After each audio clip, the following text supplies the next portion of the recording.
Bismillahirrahmanirrahim. Assalamualaikum warahmatullahi wabarakatuh.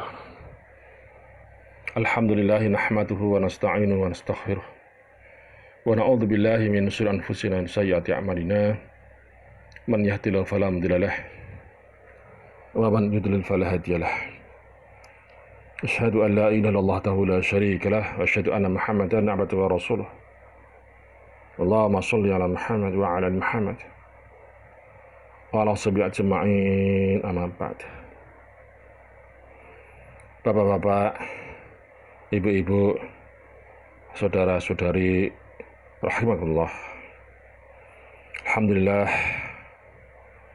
patut kita panjatkan syukur kepada Allah Subhanahu wa taala yang telah memberikan kepada kita berbagai macam kenikmatan, terutama nikmat sehat, nikmat Islam dan iman.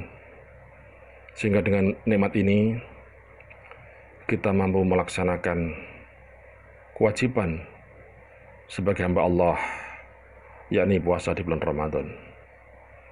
Insya Allah kita sudah menginjak hari ke-7 dari puasa Ramadan tahun ini. Kalau minggu lalu tema yang diangkat berkaitan dengan fadilah, keutamaan orang yang puasa siang harinya dan orang yang melakukan sholat lail, qiyamul lail di malam harinya di bulan Ramadan dengan dasar karena imanan wa ihtisaban, karena beriman kepada Allah Subhanahu wa taala, wahtisaban karena betul-betul mengharap ridhonya, mengharap ganjaran dan pahalanya, maka Allah akan berikan ampunan atas dosa-dosa kita yang telah kita lakukan, dosa-dosa yang lalu. Ghufira ma taqaddama min dhanbi. Maka untuk itu mudah-mudahan kita semua termasuk hamba-hamba Allah yang mendapatkan ampunan dari Allah Subhanahu wa taala. Dosa-dosa kita yang besar maupun yang kecil yang telah kita laksanakan, yang kita lakukan, semuanya diampuni Allah Subhanahu wa taala. Dengan catatan puasa kita betul-betul karena ridha Allah Subhanahu wa taala, iman wa ihtisaban. Demikian pula malamnya kita bangun untuk melaksanakan qiyamul lail juga karena dasarnya iman dan ihtisaban. Dan juga tentunya dibarengi dengan amalan-amalan yang lain, dengan tilawah Qur'annya, dengan zikirnya, dengan infak dan sedekahnya dan sebagainya. Itu semua mudah-mudahan kita lakukan dan kita laksanakan dengan sukarela dan dengan senang hati, ikhlas karena iman wa ihtisaban tadi. Bapak-bapak, ibu-ibu, saudara-saudari rahimakumullah. Kebanyakan umat Islam lupa bahwa sebetulnya puasa di bulan Ramadan ini ada satu keberkahan lain, yaitu terkabulnya doa-doa kita selama kita betul-betul memanjatkan doa kepada Allah Subhanahu wa taala. Sebagaimana yang Allah firmankan dalam Al-Quran surat Al-Baqarah ayat 186, A'udzubillahi minasyaitonir rajim, Bismillahirrahmanirrahim. Wa idza sa'alaka ibadi anni fa inni qarib ujibu da'watad da'i idza da'an falyastajibu li wal yu'minu bi la'allahum yarshudun. Wa idza sa'alaka ibadi anni, dan apabila hamba-hambaku bertanya kepadamu Muhammad tentang aku, fa inni qarib, maka jawablah bahwasanya aku Allah adalah dekat. Dalam ayat yang lain, dekatnya itu adalah lebih dekat daripada urat leher, min hablil warid, lebih dekat daripada urat leher kita ini. Allah itu dekat, tidak jauh, hanya kadang kita itu tidak mendekat. Maka Allah lanjutkan, ujibu da'wah ad-da'i idza da'an, aku mengabulkan permohonan, aku akan mengabulkan permintaan, aku mengabulkan setiap doa orang yang berdoa, idza da'ani, jika dia itu berdoa kepada Allah, jika dia itu berdoa kepadaku, dia jika itu memohon kepadaku, itu janji Allah. Kalau kita berdoa kepada Allah, Allah berjanji akan mengabulkan doa kita. Dan kita yakin bahwa innallaha la yukhliful mi'ad, sesungguhnya Allah tidak akan pernah menyalahi janjinya. Falyastajibu li wal yu'minu bi la'allahum yarshudun, maka hendaklah mereka beriman kepadaku. Falyastajibu li, maaf, maka hendaklah mereka itu memenuhi segala perintahku. Wal yu'minu bi, dan mereka beriman kepadaku. La'allahum yarshudun, agar mereka selalu berada dalam kebenaran.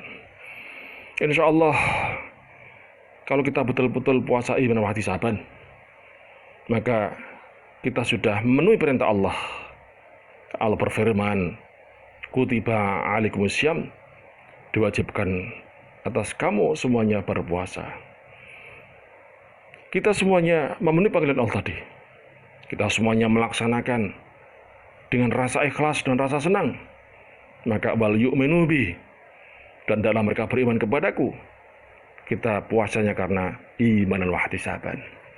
Nah, di samping puasa kita karena iman wa ihtisaban, insyaallah kalau kita berdoa pada Allah Subhanahu wa taala di bulan Ramadan yang penuh berkah ini, Allah berjanji, ujibu da'wat da'i idza da'an, aku akan kabulkan permohonan orang yang berdoa jika dia memohon berdoa kepadaku. Namun sekalian, kalau kita lihat ayat ini terletak pada ayat 186 Al-Baqarah. Ayat-ayat sebelumnya dimulai 183, 184, 185, itu semuanya berbicara puasa. Termasuk pula ayat di bawahnya 187 itu juga berbicara masalah puasa. Nah, tiba-tiba ayat 186 ini atasnya berbicara puasa, bawahnya berbicara puasa. Tiba-tiba ayat 186 ini Allah memberikan jaminan, Allah memberikan hasungan. Jika ada hambanya yang memohon, yang meminta, yang berdoa, Allah akan kabulkan idza da'an, jika dia memang betul berdoa kepada Allah. Kalau kita lihat dalam tafsir Ibnu Katsir,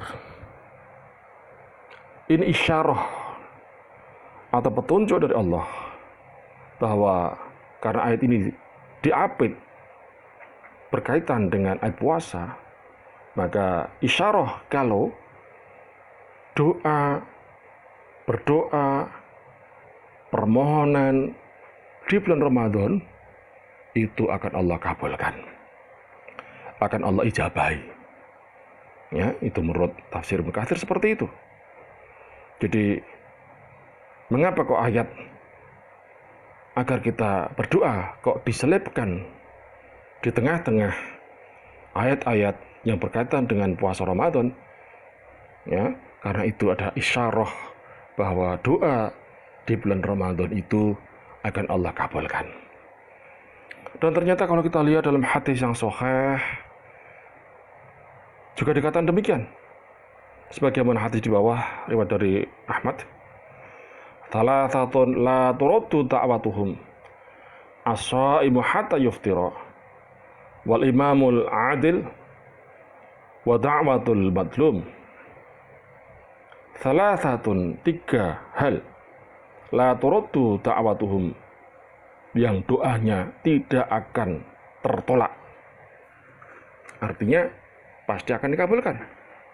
Yang pertama yang bergaris merah, as-shaimu hatta yuftir, orang yang berpuasa sampai ia berbuka.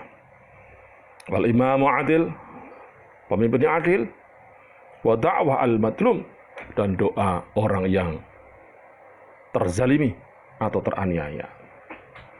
Kita fokus pada yang merah ini, as-shaimu hatta yuftir, orang yang berpuasa sampai ia berbuka, kata Rasulullah, la turadu da'watuhum, itu doanya tidak akan tertolak alias akan dikabulkan. Nah ini kayaknya jarang umat Islam yang mempraktekkan, karena mungkin belum tahu ilmunya, atau mungkin belum mengerti pemahamannya, atau mungkin lupa.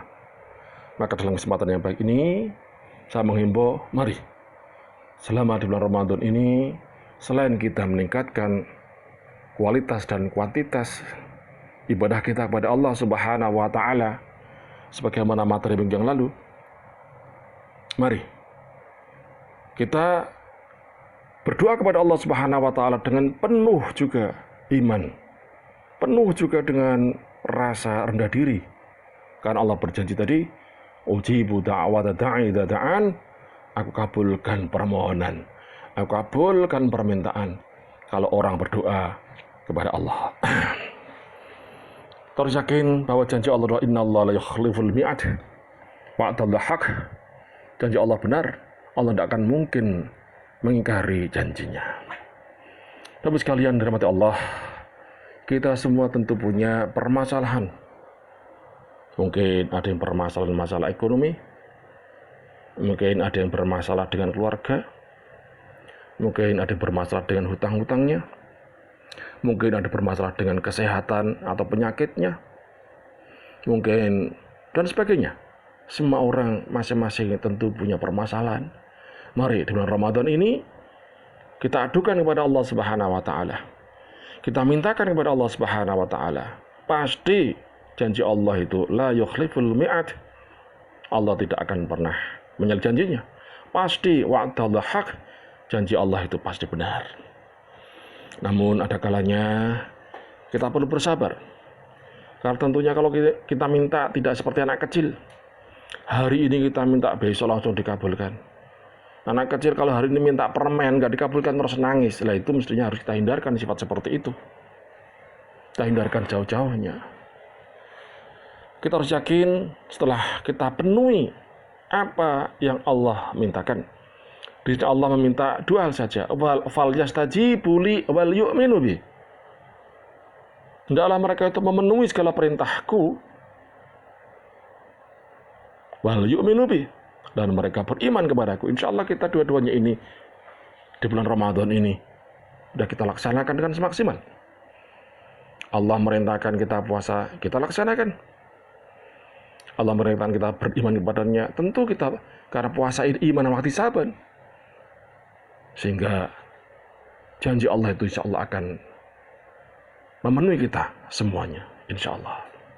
Cuman tadi kita harus khusnudzan pada Allah bahwa doa yang kita kabulkan, yang kita pintakan pasti Allah kabulkan. Sekali lagi tentu kita harus khusnudzan, kalau seandainya belum dikabulkan, bukan berarti Allah tidak mengabulkan. Kalau seandainya bahkan tidak hanya tidak dikabulkan, itu bukan berarti Allah itu tidak mau mengabulkan atau Allah itu menyelisih janjinya, bukan begitu. Kita harus tanamkan bahwa Allah itu lebih paham akan hambanya. Kalau misalnya doa ini ditunda, itu mungkin lebih baik baginya. Atau bahkan kalau doa ini tidak dikabulkan, lebih baik baginya. Sebagaimana firman Allah dalam Quran surat Al-Baqarah 216. Di sana Allah memberikan wacana para kita, asa an takrahu syai'a wa huwa khairul lakum. Boleh jadi an takrahu syai'a, kamu tidak menyukai sesuatu. Takrahu dari kata karoha artinya kita tidak senang, sesuatu yang tidak mengenakan, karoha yang kita benci. Asa an takrahu, bisa jadi kamu membenci sesuatu, syai'an, padahal wa huwa khairul lakum, dan yang kamu benci itu khair, baik bagi kamu. Sebaliknya pula, wa asa an tuhibbu syai'a, apa yang kamu senangi, apa yang kamu cintai, apa yang kamu ingini, apa yang kamu permohonkan, wa huwa syarrul lakum, itu kalau dikabulkan, kalau dipenuhi, kalau diberikan, ternyata kata Allah wa huwa syarrun, itu adalah jelek. Syarrun artinya tidak baik. Selabanya khair. Wa huwa syarrul lakum, dan itu adalah malah buruk bagi kamu. Wallahu ya'lam, Allah itu faham, Allah lebih ngerti daripada kamu, sedang kamu wa antum la ta'lamun, dan kamu itu tidak ngerti. Maksudnya ini harus kita bangkitkan, karena tidak mungkin Allah itu menyelisih janjinya. Innallaha la yukhliful mi'ad, tidak mungkin Allah itu menyalahi janjinya. Maka jangan sampai setan bisik pada kita. Tiwas aku ndonga, tiwas aku poso, tiwas aku sholat, perintah Allah tak laksanakan. Endi nyatane aku ndonga ora kabul-kabul, endi aku loro-loro gak waras-waras. Masya Allah, itu setan. Harus kita cegah, harus kita tahan. Na'udzubillah min dzalik, bisikan-bisikan itu jangan diperturutkan. Kita tidak paham, siapa tahu dengan kita sakit itu justru malah baik. Karena kalau kita sehat mungkin malah banyak maksiat. Namun kalau kita sakit, kita tidak bisa kemana-mana, kita malah banyak ingat pada Allah, banyak ingat kematian. Dan perlu difahami, kalau kita sakit dan sabar, itu dosa-dosa kita berguguran. Bahkan ada kalanya Allah itu tidak mengampuni dosa, Allah itu akan mengampuni dosa seseorang dengan melalui jalan sakit tadi. Maka kembali, Allahu ya'lamu wa antum la ta'lamun. Allah itu mengetahui, sedang kita tidak ngerti akan skenario Allah itu. Dan yang kedua, kita bangkitkan bahwa Allah berfirman dalam Quran surat Al-An'am 12, kataba ala nafsi rahmah, kataba ala nafsihi rahmah. Allah telah menetapkan atas dirinya itu ar-rahmah, sifat kasih sayang. Allah punya sifat kasih sayang kepada hambanya. Bahkan dalam setiap Al-Quran, setiap surat, kecuali surat Al-Baqarah, itu dimulai dengan Bismillahirrahmanirrahim, dengan nama Allah yang Ar-Rahman, yang maha pemurah, Ar-Rahim, yang maha penyayang, yang maha kasih sayang. Dalam hadis dikatakan, kasih sayangnya Allah itu melebihi daripada seorang ibu dengan bayinya. Kita tahu seorang ibu yang waras tentunya ya, bukan ibu yang tidak waras, membuang bayinya itu bukan. Ibu yang betul-betul ibu dengan bayinya, luar biasa bagaimana kecintaannya, bagaimana pembelaannya. Ada nyamuk yang hinggap, sudah mati itu nyamuk itu, akan diburu, dikejar, ya, sampai mati. Rela bangun malam-malam karena anaknya nangis, karena ngompol dan sebagainya. Itu seorang ibu seperti itu, kasih sayang. Anaknya jatuh, bukannya dibiarkan, cepat-cepat ditolong, dibantu, dineng-neng, dicup-cup. Nah, Allah itu lebih sayang daripada seorang ibu kepada bayinya itu. Bahkan kalau ada orang yang berlumuran dosa pun, kalau dia kembali kepada Allah, Allah menyambut dengan berlari. Kalau dia mendekat kepada Allah dengan berjalan. Kalau dia mendekat kepada Allah sejengkal, Allah akan menyambutnya dengan sehasta. Dalam hadis qudsi dikatakan demikian. Itu Ar-Rahman Ar-Rahimnya Allah. Kalau Allah sudah demikian, maka tentu Allah itu ingin bagaimana agar hambanya itu mendapatkan cintanya, kasih sayangnya, Rahman Rahimnya. Sebagaimana orang tua, sebagaimana ibu, tidak ingin agar anaknya susah. Ibu ingin anaknya bahagia. Demikian pula kita pun juga demikian. Maka kalau kita minta pada Allah, tentu akan dikabulkan, tentu akan diberikan. Kalau seandainya belum diberikan, itu bukan berarti Allah tidak cinta sama kita, bukan berarti Allah nggak sayang sama kita. Dia jadi tunda demi kebaikan kita, atau bahkan nggak dikabulkan demi keselamatan dunia dan akhirat kita. Ini yang harus kita bangun seperti itu. Maka untuk itu jangan bosan-bosan kita berdoa kepada Allah Subhanahu wa Ta'ala. Tanamkan, yakinkan kalau Allah itu pasti akan mengabulkan. Di bulan Ramadan ini, mari kita perbanyak doa-doa kita ini. Kita banyak takarrub pada Allah. Selain kita tilawah, baca Al-Quran, kita zikir, dan kita baca buku dan sebagainya, namun sempatkan, selipkan di sana permohonan kita kepada Allah, doa kita kepada Allah, adukan permasalahan kita pada Allah.